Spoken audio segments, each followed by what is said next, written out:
మనము నడిచిన మార్గాలన్నిటిలో మనల్ని కాపాడిన దేవుడే మన దేవుడు అని ఇజ్రాయేల్ ప్రజలందరూ ఆ నోటితో ఒప్పుకుంటూ యెహోషువతో మాట్లాడుతూ ఉన్న విధానం మనం చూస్తూ ఉన్నాం.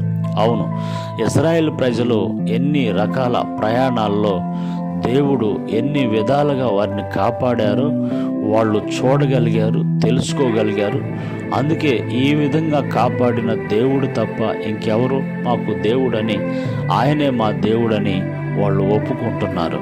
నీవు పుట్టినప్పటి నుంచి మరి నిన్ను కాపాడిన నీ దేవుడు ఆయన నజరేయుడైన యేసు, ఆయనే నా దేవుడని నీవు ఒప్పుకోగలుగుతావా? విశ్వసించగలుగుతావా? నమ్మగలుగుతావా?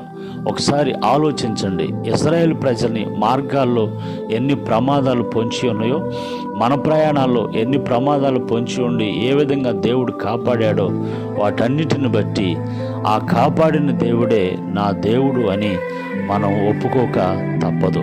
Praise the lord.